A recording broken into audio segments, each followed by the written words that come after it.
Thank you very much for clicking on the video. एक बार फिर से आपका बहुत बहुत स्वागत है और यहाँ पर करते हैं हम रोजाना इंग्लिश की प्रैक्टिस। तो हम यहाँ पर क्या करेंगे, यहाँ पर हम छोटी सी इंग्लिश में कॉन्वर्सेशन करेंगे। I will be asking Marine some questions in English and she will try to answer my questions in English, right. और जो भी सेंटेंसेस हम यहाँ पर बोलेंगे उनका ग्रामर, स्ट्रक्चर, वर्ड ऑर्डर वगैरह साथ ही साथ डिस्कस करते हुए चलेंगे। जैसे अभी हम यहाँ पर ये कहने लग जाएं, मेरा पेट भरा भरा लग रहा है, मेरा पेट भरा भरा लग रहा है। जैसे अभी कहा तूने, वो इमोशन, उसी फीलिंग को एक्सप्रेस करना है instead of translating my words into English. जो जैसे भी बताया, मेरा पेट भरा भरा लग रहा है, इस बात को कैसे कहते हैं इंग्लिश में? I feel like full. I feel like ना कहने के बजाय सिंपल इतना कह दो, I feel full. I feel full है। आई फील लाइक जब आप कह देते हैं ना, एक चीज के ना कई सारे मीनिंग निकल सकते हैं एक्चुअल में। आई फील लाइक का मतलब हुआ कुछ मन कर रहा है, right? अच्छा, मेरा भरा भरा होने का मन जैसे कर रहा मेरा है। मन कर रहा है, जैसे कि मेरा तुम्हें मारने का मन कर रहा है। I feel like beating you, ये हुआ फील लाइक। कुछ ऐसे फ्रेसेस हो जाते हैं, दो तीन शब्दों को मिला देते हैं साथ में तो वो फ्रेसेस बन जाते हैं, राइट। जो रिजर्व्ड है उनका कुछ और ही मीनिंग होता है। तो आई feel full, my stomach feels full, my stomach feels full, या फिर आई feel full. I feel full. इससे मैसेज चला गया कि पेट भरा भरा लग रहा है। जैसे मान के चलो आप कहीं खाना खाने पहुंचे, मतलब खाना खाने नहीं पहुंचे, आप कहीं भी पहुंच गए और अगर कोई बंदा कहे भैया आ जाओ खाना खा लो, कुछ खा लो, तो नॉर्मल कह देते हैं I am full. I am full का मतलब है मेरा पेट भरा हुआ है, राइट। तो ये छोटी छोटी चीज़ें हैं जो हमें कई बार हमारे सेंटेंसेस को गलत कर देती हैं या फिर हम बोल ही नहीं पाते हैं। तो इस सेशन को आप पूरा देखिएगा, आपको लॉजिक ऑफ स्पोकन इंग्लिश समझ में आ जाएगा, right. So stay tune and watch this video until the end. अब हम सुनते समय होता क्या है कि बहुत ज़्यादा गहराई से सुनते नहीं, हम मेन वर्ड्स को चुन लेते हैं। मैंने अभी एक बात कही यहाँ पर, watch this video until the end. The end अगर कह दूं, watch this video until the end, ये सही है या गलत है, या फिर कोई फर्क पड़ जाएगा या नहीं पड़ जाएगा? कोई फर्क नहीं पड़ेगा। दा और दी सुना होगा आपने, कोई कहता है दा, कोई कहता है दी। सही तो है। ग्रामर का कोई बहुत बड़ी गलती नहीं है, लेकिन थोड़ा सा अच्छा साउंड करने के लिए इसको लोग गलत बता देते हैं। तो इसके पीछे एक लॉजिक है। इसका एक्चुअल में ग्रामर मतलब मीनिंग तो बदला नहीं। अगर मैं कह दूं watch this video until the end, meaning वही है। Watch this video until the end भी कहा तब भी ठीक है, अच्छा लग रहा है। वो अच्छा लगने के लिए ही रूल बनाया गया है एक छोटा सा। बोलने के लिए ये, वो लिखते समय तो दाही दाही लिखा जाएगा, दी तो लिख नहीं सकते हम। तो वॉवेल्स का गेम है, 3 अवस्थाएं हैं ऐसी जहां पर अलग थोड़ा सा रूल बोलते समय लगता है। जैसे कि ए, ई, आई, ओ, यू, इनको वॉवेल्स कहते हैं। हाँ। इनसे अगर कोई वर्ड स्टार्ट होता है तो उसको हम दा ना कह के दी बोल देंगे। वो भी इसलिए ताकि बोलने में इजी पड़े, राइट। मान के चलो मैं ये कहने लग जाऊं कि ये एक बोतल है, this is a bottle. This is a bottle, ठीक है, this is a bottle, right. और अगर मैं ये कहने लग जाऊं ये एक हाथी है, शी इज ईटिंग, ये हाथी है, वो खाती नहीं है।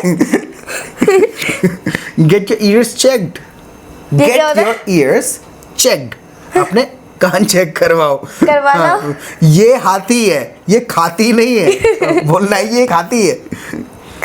This is an elephant. This is an elephant. इसी बात से समझना है आपको कि सामने वाले को कंफ्यूजन ना हो कि आप कहना क्या चाहते हैं, इसीलिए वो दा का दी कर दिया जाता है। अगर यहाँ पर ये कहना जाए दिस इज एलिफेंट, समझ नहीं आता एलिफेंट है या एलिफेंट है, right. So this is a elephant कहते हैं, बोलने में हो सकता है ना थोड़ा सा कंफ्यूजन। इसीलिए ए, ई, आई, ओ, यू कुछ ऐसे साउंड्स हैं, उनको ए से सेपरेट करने के लिए एन कह देते हैं ताकि समझ में आ जाए कि आप एक की बात कर रहे हैं। तो इनका ग्रामर से नहीं, प्रोनाउंसिएशन से लेना देना ज़्यादा है। दिस इज एन एलिफेंट, आई बात समझ? हाँ। इसी तरीके से वो ए और एन कह देते हैं, इसी तरीके से दा और दी कह देते हैं, राइट। जैसे मान के चलिए कि जो एग्जाम्पल आपने दिया वो बहुत अच्छा था, थैंक यू। बोलना है। देखो दिस, इट, ए, एन, ये चीज़ें साथ के साथ समझेंगे। जो एग्जाम्पल आपने दिया वो बहुत अच्छा था। Your example is so good. Your example was so good. आप कह ही दिया सही तरीके से। मैं जो समझाना चाह रहा था वो हम समझते हैं, थोड़ा सा डिफरेंस समझते हैं दा, दिस और इट में। जैसे हम जब भी किसी चीज़ पे जोर देना चाहते हैं, राइट, यही आपके साथ समस्या आती होगी जो मेहरीन के साथ आ रही है, राइट। होता क्या है कि हमें कुछ पता है, कुछ नहीं पता है, इसलिए हमें समझ तो सब कुछ आता है, स्टोरी बना पाते हैं। जब आप वीडियो देख रहे होते हैं, जब आपको हम कुछ ऐसा बताना शुरू करते हैं कि जो आपको पता होता है, आप कहते हैं हटाया, आप चले जाते हैं, और हो सकता है इससे अगला वाला जो सेंटेंस है वो इतना इंपॉर्टेंट हो जो पूरी यूट्यूब पे नहीं है। तो जब भी आप भले हमारी या किसी की भी वीडियो देखना शुरू करें तो पूरा देखा करें, क्योंकि ऐसा नहीं हो सकता ना, हमें हम अंतर्यामी थोड़ी, हमें थोड़ी पता है कि आपको क्या क्या नहीं आता, आपको खोजना पड़ेगा। 4 सुनेंगे, 4 सेंटेंसेस का रिवीजन होगा, 5वां ऐसा होगा जो आपके काम का होगा। So please stay tuned and watch this video until The end. The end, right? And तक देखना है, और रेपिटेशन का गेम है, सुनेंगे बार बार तो और अच्छे से समझ में आ जाएगा, राइट। दा का हाँ, दिस और इट में थोड़ा सा फर्क समझते हैं, हम इसको रिवाइज करते चलेंगे, बोर नहीं होना है। दिस और इट कहाँ पर कहते हैं, जैसे मैं ये कहूँ ये एक टेबल है, टेबल नहीं है, इसके नीचे टेबल है, बॉटल है ये, इसके नीचे ये एक टेबल है, This is a table. This, अगर मैं यहाँ पे ये कहता हूँ इट्स अ टेबल, हाँ ये भी ठीक है, हाँ ये भी ठीक है, मज़ा नहीं आएगा, फ़र्क है। देखो दा समझ रहे हैं, दा का मतलब ही है कि आप इम्पोर्टेंस देना चाहते हैं किसी चीज़ को, इम्पोर्टेंट चीज़ दा लगाते हैं। टाइटल बताया मैडम ने कि किसी भी इम्पोर्टेंट चीज़ से पहले दा लगाते हैं, द ताजमहल, द कंट्री है। दा का इंग्लिश में मतलब ही है आप इम्पोर्टेंस देना चाहते हैं अपने किसी भी सेंटेंस में। कुछ चीज़ों के साथ फिक्स्ड है, कुछ चीज़ों में आपकी चॉइस है, राइट। तो दा का ही भाई है दिस। तो जब हम स्टार्ट कर रहे हैं सेंटेंस और हम ये मेंशन करना चाहते हैं कि मैं बात इसकी कर रहा हूं, तो मैं कहूँगा this is a table, this is a phone, this is a phone, यानी इंपॉर्टेंट इसी की बात हो रही है। तब इस सेंटेंस से मैंने मेंशन कर दिया है। अब मान के चलिए मैंने मेंशन तो कर दी चीज़, अब मैं इसमें ये कहने लग जाऊं कि भाई ऐसा है, इस टेबल में 4 टांगे हैं, पहले कह दिया दिस इज अ टेबल और इसमें 4 टांगे हैं।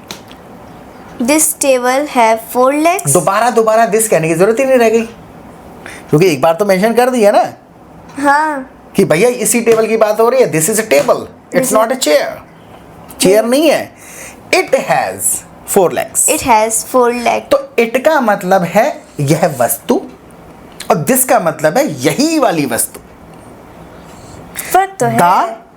दा मतलब है इंपॉर्टेंट, हाँ, है, और दिस इसीलिए लगाते हैं हम किसी सेंटेंस में जब हम ये कहना चाहते हैं कि जो मैं सेंटेंस बोल रहा हूँ इसमें यही इंपॉर्टेंट है। जैसे कि फोन ही इंपॉर्टेंट है मेरे लिए। हाँ, this is my phone, this is my phone. अब मैं कहूँ ये फ़ोन तुम्हारा नहीं है, जैसे अब फ़ोन मेरे हाथ में है, ठीक है, अब मैं कहूँ ये फ़ोन आपका नहीं है, अब फ़ोन तो मेंशन्ड है ही ऑलरेडी, हाँ, तो मैं कहूँ it's not your phone, it's not your phone, वे बोल देते हैं। वस्तु की तो बात है ही, वस्तु मेंशन्ड है, तो अगर मैं यहाँ पे ये भी कहता हूँ this is not your phone, तब भी ठीक है, तब भी ठीक है। तो मैंने जोर दे दिया कि ये वाला नहीं है तुम्हारा, इट्स नॉट योर फोन, तो मैंने इसमें इट कह के ये मेंशन करा कि भाई ये वस्तु है, बस दिस इज माई फोन, तुम्हारा नहीं है, बस ये मेंशन कर दिया मैंने। तो ये बातें कैसे समझ में आएंगी, तेरे को तो आगे होंगी, आगे बात समझ में कि दिस कहाँ लगाना है और इट कहाँ लगाना है। हाँ, है, दिस का मतलब है जब आप इंपॉर्टेंस देना चाहें कि भाई जिस चीज़ की मैं बात कर रहा हूँ उस पर दा लगा दूंगा। ओके। इसी तरीके से जो एग्जाम्पल तुमने दिया बहुत अच्छा था, तो यहाँ per your example was very good, ये तो तेरा बहुत अच्छा ही तरीका था, लेकिन अगर दूसरे तरीके से और जोर देते हुए कहें तो कहा जा सकता था the example you gave was really good, The example you gave was really good. तो इसमें आपने जोर दे दिया कि उसी एग्जाम्पल की बात कर रही हूँ, वही वाली बात, राइट। कौन सा एग्जाम्पल दिया वैसे आपने? अरे वो सेंटेंस था, एग्जाम्पल तो अब दूंगा राइट। जैसे कि मान के चलो ये कहें कि हम 3 बहन भाई हैं, तो कैसे बताएंगे, हम 3 बहन भाई हैं। We are 3 brothers and only brothers or sister. We are 3 brothers and sisters. ये एक इंडियन इंग्लिश है, right. I have 2 brothers only. जैसे होता क्या है, हमें सुनने में लगता है कि ऐसे ही बोला जाना चाहिए, लेकिन उसको बोलने का बहुत अच्छा तरीका है ना। अगर किसको अवस्था सोच कहाँ बोलेगी, कभी भी बोलेगी कि हम 3 बहन भाई हैं। इंट्रोडक्शन में इंट्रोडक्शन में इंग्लिश में। हाँ, तो अपने बारे में तो बता रही होगी, तो कह दियो I have two two siblings. Brothers. I have 2 brothers. अगर ब्रदर सिस्टर बताना पड़े, I have 2 brothers and 1 sister. है नहीं इतने वैसे। मेरी सिस्टर ही नहीं है। हाँ, मतलब इतने है नहीं, लेकिन कहना पड़ जाए, या फिर अपने आप को अलग कर देना है कि हम 5 बहन भाई हैं, तो आई हैव 4 सिबलिंग्स। सिबलिंग्स कहलाते हैं वो, बहन भाई, राइट। हिंदी में कह देते हैं हम 5 बहन भाई हैं। अगर हम ऐसे कहें we are 5 brothers and sisters, वो टेक्निकली ग्रामर तो ठीक है, लेकिन ये सही तरीका, अच्छा तरीका नहीं है। लेकिन आप कह देते हैं, सामने वाले को मैसेज पहुंच जाएगा, specially who can translate your words into Hindi first. But if someone cannot translate your words into Hindi, they might get confused. Right? वो नहीं समझ पाएगा जो हिंदी में मिलान नहीं कर पाएगा. Right? तो how many siblings do you have? I have 2 siblings. You have 2 siblings, right? I have no sister. Okay, you have no sister. Okay, where did your puppy go? I don't know. Where were you when it left? When it left? इसका मतलब Where were you when it left? तुम कहाँ थी जब वो गया? I think I am school. हाँ, I think I was. I was sorry. Where were you? I think I was school. At school. जगह at school. हाँ, I think I was at school. I think I was at school. हाँ, जब मैं घर आई तो वो मुझे मिला ही नहीं. When I did come to home. हाँ, नहीं. When I got home. When I go की. हाँ, पहुँची? When I got home. हाँ. And I found. वो मुझे मिला ही नहीं. And I found my puppy. And he. You found your puppy or you didn't find your puppy? I found. I didn't find it. I didn't find it. मैंने ढूंढा ना. Find. नहीं, find का मतलब होता है मिलना. अच्छा, इतना found और find में भी different है. अरे भैया, दोबारा से बोलने की कोशिश कर. ये होता है, बोलते समय हमें पता नहीं चल पाता कि हमने बोल क्या दिया, लेकिन ये छोटी छोटी गलतियाँ हैं, सही करने के लिए तो हम बैठे, राइट. दोबारा बोलने की कोशिश करनी है. जब मैं घर आई तो मुझे पप्पी मिला ही नहीं, दिखा ही नहीं, कुछ भी, whatever. When I got home, हाँ, I found I didn't, कुछ नहीं हुआ है. Found का मतलब हुआ मिला. मिला. Okay. I didn't found my puppy. I didn't कह दिया तो मैंने किया नहीं. पुराना did लगा दिया सेंटेंस में तो find. I didn't find my puppy. I didn't find my puppy. Puppy. Right? मेरे को मेरा पपी मिला नहीं. Okay. Did you try to find it? Yeah. I tried to find it. I tried to find it. Did you find it? I tried to find it. Did you find it? I tried to find it. ये confusion है. ये sentence बोलने का तात्पर्य क्या है? ढूंढना, मिलना, पाना. फाइंड के कई सारे मीनिंग हैं, कितने? राइट. इसने कहा I tried to find it, मैंने खोजने की कोशिश करी. अब मैंने कहा Did you find it? क्या तुम्हें मिला? नहीं. राइट. तो ये कैसे समझ में आती है बातें? जब हम बार बार सुनते हैं तो पता चल जाता है कि अच्छा, वुड का मतलब ये भी है और वुड का मतलब ये भी है, राइट. जैसे अगर ये कहने लग जाएं तो अब क्या करोगी? उसे ढूंढोगी या कोई दूसरा पपी लाओगी? ये बात कहनी है. इसमें एक बहुत इंपॉर्टेंट रूल समझ में आएगा. अब क्या करोगी? दूसरा पपी लाओगी या उसी को ढूंढोगी? I think I bring. पहले क्वेश्चन चल मैं पूछ लेता हूँ. What will you do now? ये What will you do now? अब क्या करोगी? Will you get another puppy or find that one? I think I will bring another puppy. I will bring another puppy. You'll bring another puppy. Where will you get it? फिर से पूछना. Where will you get it? I will get pet shop. हाँ, I'll buy it from a pet shop. अच्छा, पूछना है क्या तुम भी ये वाला सीरियल देखते हो? क्या तुम भी ये सीरियल देखते हो? याद करना है भाई, भूलना नहीं है. Too also. हाँ, मुझे याद है. भी के लिए लगता है ये. हाँ, क्या तुम भी यही सीरियल देखते हो? क्या तुम भी ये सीरियल देखते हो? You also watch this serial? Question है do you. Sorry. Do you also watch this serial? Right, almost done, sentence सही है. राइट, कहना है कि मैं कोई सीरियल नहीं देखता. I don't watch I don't watch any serial I don't watch any serial. Right? Why don't you watch any serial? because I watch cartoon. Okay, you watch cartoon shows. Okay, so which is your favorite cartoon show? Obviously Doraemon. Obviously Doraemon. No, She no, replied Shinchan, very Shinchan. naturally. Yeah. Shinchan. She replied very quickly. Right? Okay. अगर मैं ये एक sentence बोलता हूँ, पहले आप बोलने की कोशिश करना, फिर मैं उसको इंग्लिश में बोलूँगा और फिर आपको आंसर करना है. अगर तुम्हें हमारे व्यूवर्स से कुछ पूछना हो तो क्या पूछोगी? ये क्वेश्चन है.